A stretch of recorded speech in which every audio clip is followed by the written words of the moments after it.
All right, this is my reflection over Module 7. After watching the lecture and reading the articles, describe your thoughts towards online learning at the K-12 level.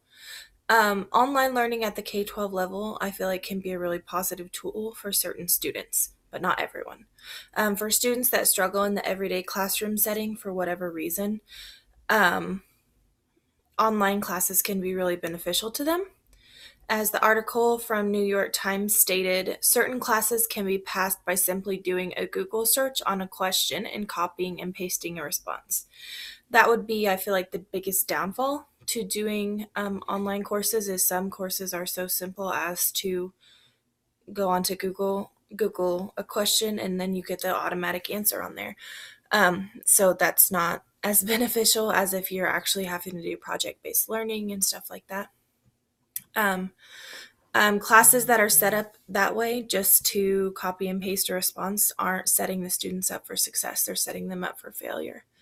For classes that are done or supposed to be done completely online, there should be certain criteria for assignments that make it more difficult and take the learning a step further than just answering a simple yes or no question or a multiple choice question.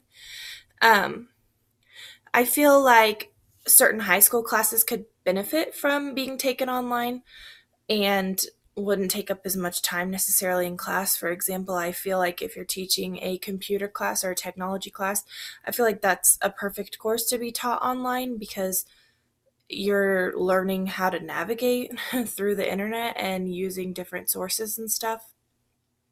Um, so I feel like, do I necessarily feel like students should be required to take an online course? No.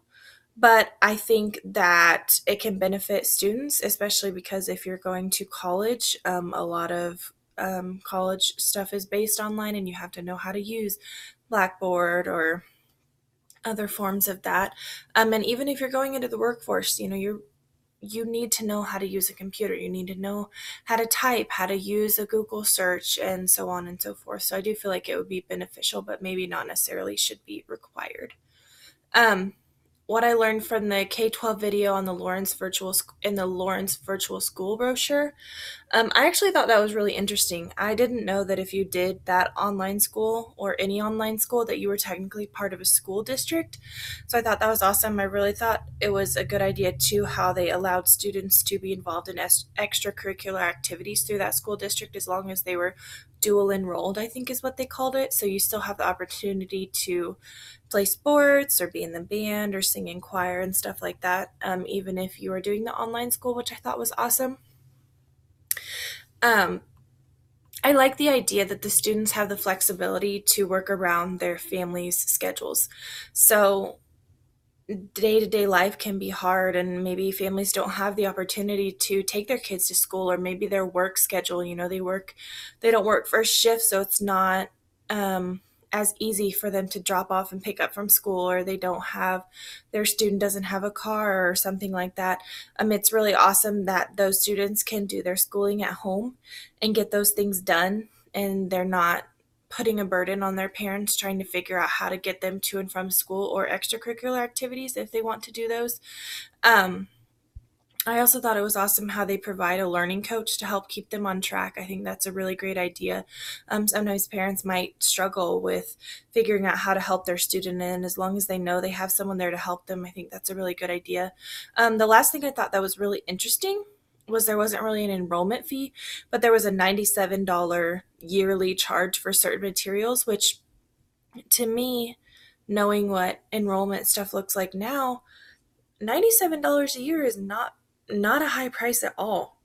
So even going at the beginning of the school year to your student's school, you know that on top of school supplies and everything else, you are paying for enrollment.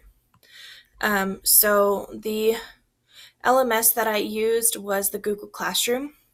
I liked that it had multiple different assignment options, so you can post a quiz and stuff like that. There were different options you could do. You could post just a regular assignment and you could create the assignment yourself, or you could create an assignment on a different website or through your computer a different way and then upload it into the classroom, which I thought was awesome. Um, it was nice to be able to set the due date and give instructions on the Google Classroom already, so you could just input all of that in there and it's already ready for your students when they go in to see it. Um, and I think I could use this in my future classroom if there was like certain homework that I wanted assigned, so stuff that I didn't necessarily want them to do at home.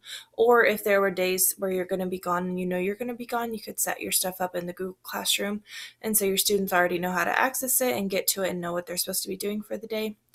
And it would also be a nice way to get your students familiar with online and the technology that you want them to be using in class.